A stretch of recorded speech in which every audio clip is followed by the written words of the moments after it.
Et nous sommes de retour au plateau pour la dernière partie de cette émission. Nous parlons à présent du Togo et de santé alerte au Mpox. Le Togo a détecté un cas de variole Mpox, variole simienne, ou connu généralement sous le nom de Mpox ou variole du singe. Le premier cas confirmé a été communiqué le 16 mai, donc la semaine dernière. On annonçait donc ce cas, premier cas de ce nouveau virus auquel il faut faire extrêmement attention. C'est l'information officielle, nous allons essayer de l'analyser avec nos invités. Et comme on se rappelle comment les contaminations ou bien les informations sur le coronavirus ont commencé et les moyens de prévention. Donc on reviendra tout à l'heure également sur les moyens de prévention, les dispositions à prendre pour ne pas être un vecteur de propagation de cette variole simienne. Nous en parlons avec nos invités. Premier cas signalé, nous sommes en alerte donc depuis le 16 mai. La parole est à qui veut la prendre en premier, vous le savez, pour le quatrième sujet, chers invités. Oui, je pense que le Togo est en alerte pratiquement maximale. Et ça ne date pas d'aujourd'hui. Vous savez, au regard, en tout cas, de l'expérience tirée de cette pandémie planétaire qui a secoué le monde entier, l'Afrique et spécialement le Togo également s'est aguerri et a mis d'ailleurs même des centres en place pour, en tout cas, attendre d'autres épidémie. Et je pense que lorsque la question a été posée, en citoyen averti ou en stratège averti, nos autorités attendaient. C'est comme si les gens savaient, puisque vous savez, lorsque nous parlons de la Covid, ça a pris pratiquement le monde de coup. Les ravages sont allés très vite et tout de suite nous avons vu les faiblesses même de ces structures-là qui étaient donc des structures dites en tout cas efficace. Et naturellement, nous avons vu les limites de ces structures-là, surtout lorsque nous prenons les pays du Nord. Et sur cet aspect, je pense que nos pays africains, même si ils s'en ont sortis très très mal, parce que quelque part, nous avons vu les ravages que cette pandémie-là a causé dans nos pays. Mais aujourd'hui, l'Afrique et spécialement donc le Togo ne veulent plus faire partie de ces pays-là où on citera à l'index en ce qui concerne donc une sorte de pandémie d'où qu'elle vienne. Nous avons vu, lorsque nous parlons donc du MPEX, l'un des premiers pays de l'Afrique de l'Ouest à être contaminé, c'était la Côte d'Ivoire, où on a retrouvé tout de suite des cas, et on en parlait. Je pense que ça n'est suivi du Ghana, si j'ai bonne mémoire, et le Nigeria, etc. Et aujourd'hui, vous allez constater que la peur qui a été donc injectée au sein de la population, liée donc à cette pandémie, puisque c'était la RDC qui était ce pays-là qui était donc affecté et les dispositions mobilisées. Je pense qu'il y avait eu plus de peur que de mal, même si aujourd'hui tous les pays prennent des dispositions pour éviter à ce qu'on aille donc à une échelle assez importante et pour aménuiser en réalité en tout cas l'économie nationale et d'ailleurs même les activités. Je pense que c'est ce qui a conduit à la mise en place d'un dispositif et tout de suite le pays est mis en alerte après la découverte de ce premier cas-là. Et nous avons vu l'efficacité qui a été mise en place pour en réalité mettre de côté ce patient-là qui a été en tout cas détecté Mpox. Et je pense que ça devait donc continuer. Et ça, c'est à mettre à l'actif du gouvernement qui a su, même si les priorités sont priorisées, il faut le dire, vous me permettez donc la tautologie, je pense que le gouvernement togolais a su mettre le dispositif qu'il faut en termes financiers pour faire en sorte qu'on mette en alerte des centres qui permettront à l'avenir de pouvoir donc éviter à ce que nos centres hospitaliers prennent donc un coup. C'est ce qui a permis à ce qu'on puisse arriver rapidement à détecter et à élargir la base Et en ce qui concerne les analyses pour voir éventuellement si, à part ce cas-là, il n'y a pas d'autres cas qui pourront donc permettre à ce qu'on puisse arriver à une infection à grande échelle. Je pense que depuis le jeudi, pour être précis, puisque vous avez évoqué tantôt la date, et on ne nous a pas depuis le vendredi signalé d'autres cas. Ça vous a dit que ça va mieux et les actions, comme vous l'avez dit en second lieu, nous allons donc parler de ces actions de prévention pour faire en sorte que la population puisse mieux les maîtriser et de suite être attentif et vigilant à ce que nous ne puissions plus tomber dans la courbe descendante comme nous avons constaté avec la Covid-19. Merci beaucoup, Adam. Alors, Prosper Agboklou, premier cas confirmé de Mpox au Togo. L'information officielle a été donnée le vendredi 16 mars et c'était le seul cas jusqu'à présent confirmé sur notre territoire. Le Togo est donc en alerte. Oui, vous savez, les fléaux qui arrivent périodiquement, moi c'est la question que je me pose. Oui, la varicelle, la variole, tout ça là, on en connaissait depuis longtemps et il y a eu des systèmes d'éradication avec des vaccins qui ont été inoculés quand on était tous enfants et ça continue toujours pour les nouveaux-nés. Bon, maintenant, moi c'est que le Togo vraiment, comme madame l'a dit, a anticipé sur la question et sans, on dit, prévenir vaut mieux que guérir. Et je crois que c'est dans ce système que le Togo a pu donc contrôler la situation. Maintenant, il y a un cas qui est déclaré et ça, c'est ce qui fait peur. Autant dire, on se rappelle au temps de Covid, c'est comme ça, on est parti d'un cas et puis finalement, on en est arrivé à des morts qui s'en ont suivi et on nous a proposé des remèdes. Voilà, moi c'est des vaccins pour pouvoir prévenir.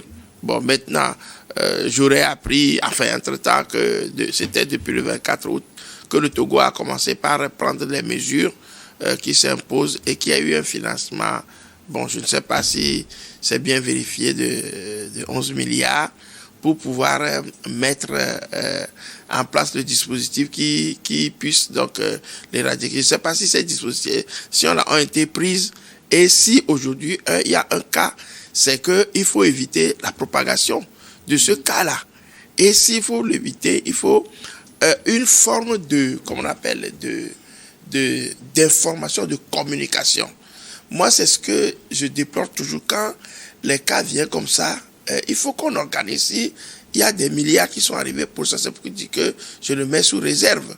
Maintenant, s'il y a des cas qui sont arrivés et que on met à la disposition donc de l'État togolais et plutôt les moyens pour pouvoir le combattre, il faut communiquer.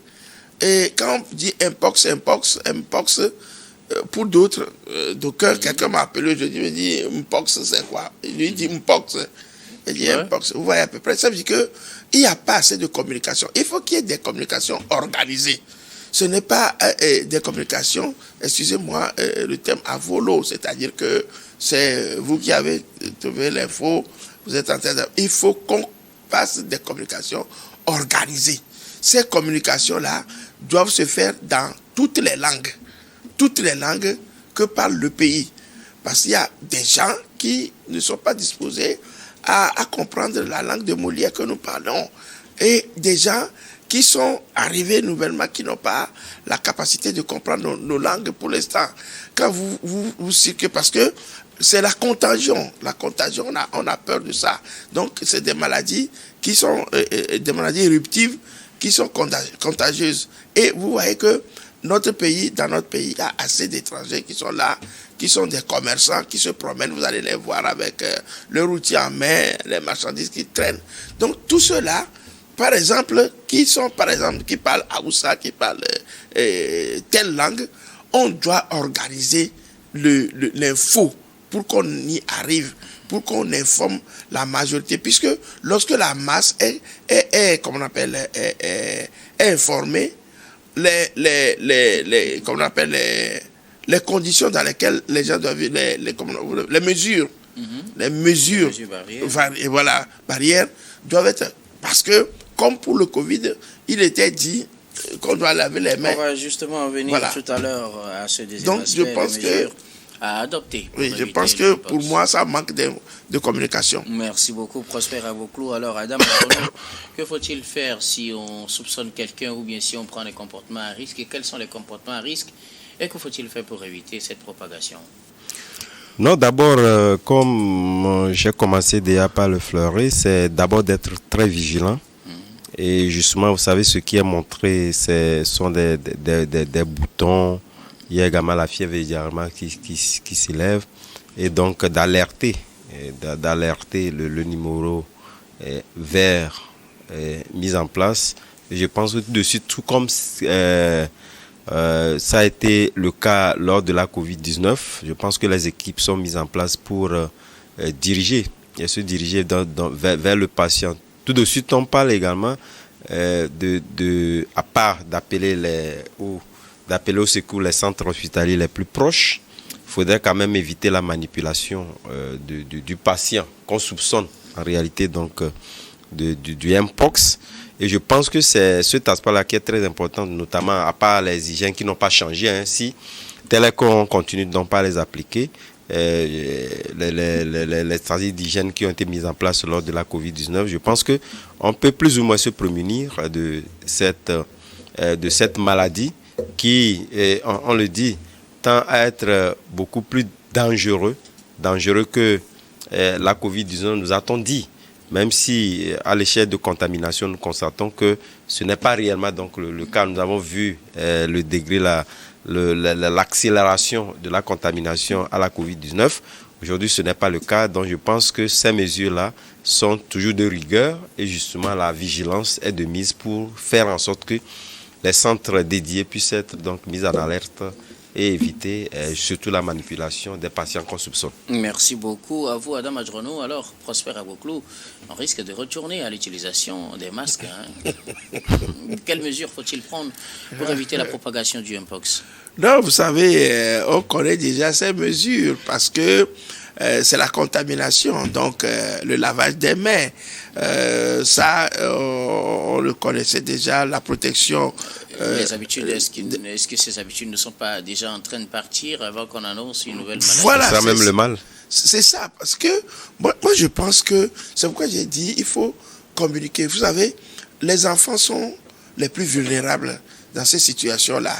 Et quand Covid a apparu, il y a eu beaucoup d'affiches, comment on appelle, de prospectus qui ont été diffusés, enfin partagés, déposés, et la mesure a atteint les écoles, les centres de formation, les marchés. Donc je pense que oui, nous on comprend qu'il faut se laver les mains. Je suis informé, je vais informer peut-être ma maison, je vais informer X, Y, mais ça ne suffit pas. La protection des nez, peut-être j'ai peur qu'on ne nous parle encore du confinement, parce que on espère qu'on n'arrivera pas là. J'ai peur qu'on le fasse encore. Et ça, je pense que les mesures sont là. Il faut les divulguer. Voilà, quelques mesures. C'est des petits trucs. Le lavage, il faut qu'on réinstaure encore ces dispositifs-là pour montrer, parce que c'est l'État qui doit donner l'exemple comment on appelle, devant les ministères, les quartiers, le quartier administratif, comment on appelle, les bâtiments officiels. Il faut qu'on commence par montrer les mesures. Quand on commence par montrer les mesures, les gens vont se poser la question. Qu'est-ce qui se passe? À partir de là, ceux qui ne sont pas informés le passent. On rentre un peu dans les écoles pour qu'on indique encore, etc. Mais moi, je crois quand même que la plupart du temps, j'ai l'impression quelque part que peut-être, c'est mon point de vue, il y a une intensification qui fait que certains récupèrent les choses et on se rappelle de ce qui s'est passé au temps de Covid où il y a eu d'énormes détournements de fonds.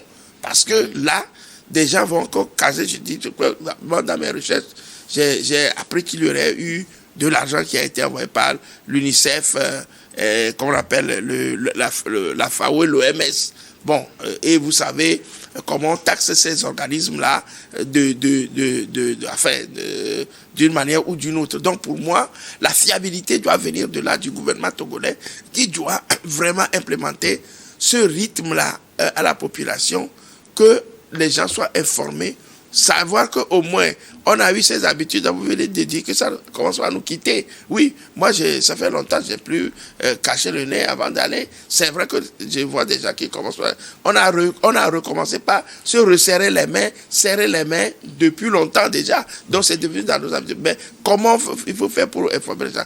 Il faut communiquer, je le répète. Merci beaucoup à vous, Prosper Avoclo et à Gamal Adam Adjronou. Je m'en vais donc compléter ce que vous avez déjà dit en lisant une partie du communiqué du gouvernement qui dit: face à cette situation, le ministère de la Santé et de l'Hygiène publique a pris des dispositions. Bon, à part ces dispositions, le communiqué dit que le gouvernement invite la population à l'adoption des comportements suivants pour éviter de contracter cette maladie. Donc voici les mesures à prendre pour éviter d'être un vecteur de propagation du Mpox et aussi de contracter le Mpox. Se laver correctement et régulièrement les mains avec de l'eau saine et du savon. Donc le lavage des mains revient.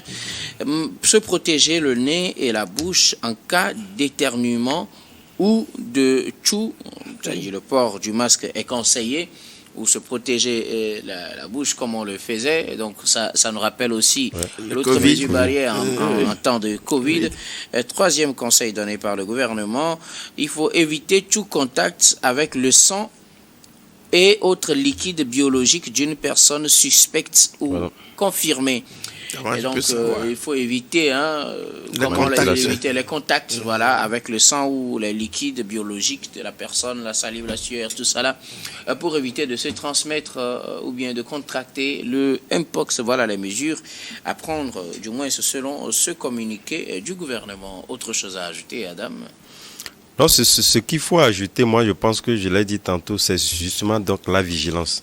Vous savez, lorsqu'on parle de la question sécuritaire, qu'elle soit donc sanitaire et autres, c'est la vigilance, il appartient d'abord à la population elle-même. Comme on le dit à plus de 80%, la sécurité d'abord est assumée et assurée par nous-mêmes d'abord.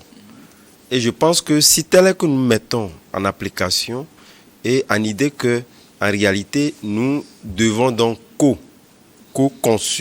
concevoir en réalité cette stratégie de riposte, puisque quelque part aujourd'hui, on a tendance à être en bonne santé et on se dit, bon, ça n'arrive qu'aux autres. Je pense que nous constituons d'ores et déjà des vecteurs potentiels de contraction de cette maladie de Mpox-là. Donc, il faudrait quand même que nous interpellions toute la population à faire sienne cette lutte-là. C'est ce qui est important. Pour éviter à ce que demain, on va penser que c'est l'autre, mais ça peut également être nous. Donc, pour éviter que ce ne soit ni l'autre ni l'un, il faudrait quand même que nous-mêmes nous participons à cette lutte-là et que nous soyons des acteurs actifs et justement à cette lutte-là. Merci beaucoup. À vous, Adam, quelque chose à ajouter, Prosper, sur... Non, je crois quand même que moi, je reviens toujours sur la communication. Il faut maximum communiquer. Et c'est ce que nous sommes en train de faire. Oui, il faut l'organiser. C'est par interne, c'est-à-dire occasionnel. C'est parce qu'il y a cette émission que nous sommes en train de le faire. Maintenant, il faut qu'on touche les couches sociales plutôt, vulnérables, les couches sociales vulnérables. Il faut qu'on le fasse. Donc, moi, je m'attends, il ne faut pas qu'on prenne les milliards qu'on a envoyés, si tel est le cas, pour que les gens s'en approvisionnent. Une fois c'est ça, toujours, les gens profitent de ces trucs-là. Vous et nous, on le fait de manière gratuite. Mais là, quelque part, il y aura des organismes qui viendront et qui diront, oui, nous allons communiquer, nous allons lutter et on va leur donner l'argent. L'argent n'ira que dans leur poche. Donc moi, je dis, quelque part, ça s'est fait déjà avec Covid. L'exemple est là. Donc, je veux qu'on communique réellement, qu'on l'organise. Si on prend une chaîne, qu'on le paye pour ça. Parce que c'est un travail qui va être fait de manière... Et vous savez, lorsque l'argent accompagne, il faut dire les choses telles qu'elles sont. Lorsque l'argent accompagne, il y a la motivation pour le faire. Donc ça, je crois quand même que nous, on s'est déplacés pour le faire. Ailleurs également, quelqu'un peut le faire. Mais il faut qu'on soit organisé, on l'organise de manière... Vous voyez, dans les officines européennes, quand quelque chose arrive, on informe rapidement, on organise la communication. Aujourd'hui, les réseaux sociaux sont là, c'est vrai, mais allez-y voir ce que les gens regardent, c'est le TikTok. Les gens sont plutôt, en ce moment-là même, quand vous comptabilisez le nombre de personnes qui sont sur TikTok, vous allez vous dire qu'on ne cherche pas les infos. Les gens ne cherchent pas. Donc, je crois qu'il y a un travail pédagogique à faire en ce sens pour permettre à ce que l'info atteigne le nom. Parce que je ne dirais pas que si Adam se dit « je ne l'ai pas », peut-être quelque part, quelqu'un d'à côté de lui peut l'avoir. Et si ce n'est pas lui, peut-être c'est son enfant, quelqu'un dans son entourage qui peut apporter la maladie dans la maison. Donc là, moi, je parle toujours et j'insiste sur le côté information. Merci beaucoup à vous. Nous arrivons pratiquement à la fin de ce numéro de Regard Croisé, mais avant de nous séparer, nous allons faire notre habituel dernier tour de table. Ce sera pour vos mots de fin sur un sujet de votre choix. Je commence par vous, Adam Adjono. Oui, mon mot de fin, nous sommes en santé et je vais profiter de ce plateau pour saluer une association qui a posé un acte assez louable et je pense que cet acte-là devrait donc continuer dans d'autres préfectures, notamment l'acte a été posé au niveau de Ngontien, la lutte contre la cécité. Et l'association s'appelle Sanoura, avec ses partenaires qui ont eu à offrir à la population des opérations gratuites. Vous allez constater que l'effectif envisagé ou avec des kits a largement dépassé ce qu'ils ont envisagé durant les 2 jours, pratiquement en une seule journée. L'activité était pratiquement donc épuisée.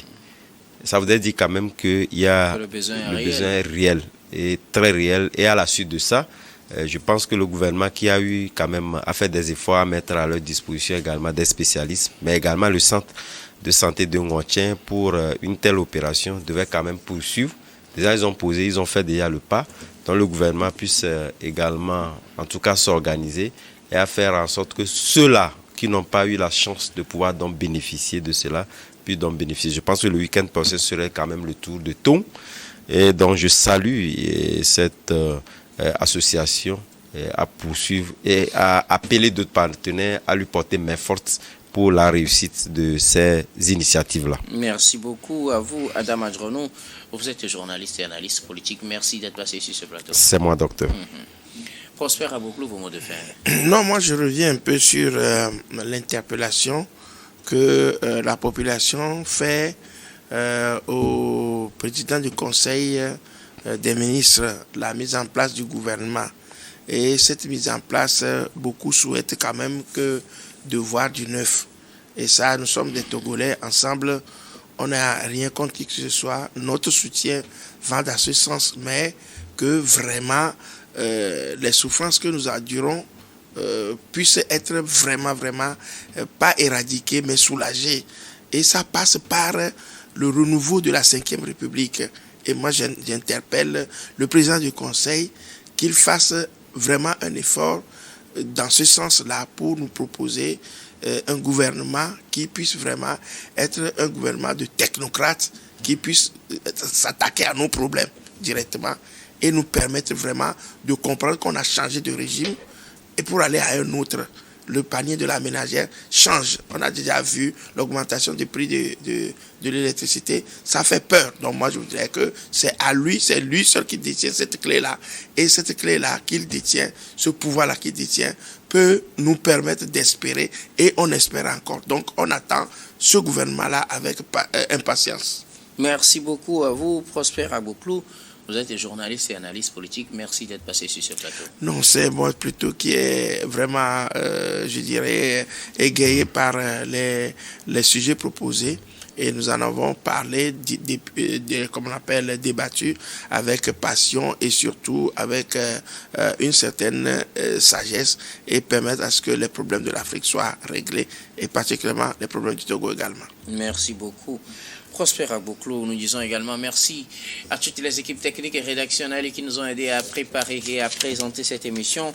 Merci beaucoup à Aimé Roland Komlagan Messi à la réalisation, merci à Gaston Afanou et Florent Ekou à la diffusion. Merci à Stéphane Kouonou et Thomas Choyi à la caméra. Surtout, merci à vous, très chers téléspectateurs, de nous avoir suivis. Et c'est le moment pour moi de profiter de cette occasion pour dire que souvent, les lundis, pour cette émission, c'est, si vous vous rappelez, Yves Kofi Maougnon Adjo qui assure la réalisation de cette émission.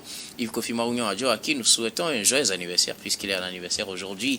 Joyeux anniversaire à vous, chers collègues. Merci également à vous, très chers téléspectateurs, de nous avoir suivis. C'est la fin de ce numéro de Regard Croisé. Je vous retrouve demain avec le même plaisir pour un autre numéro.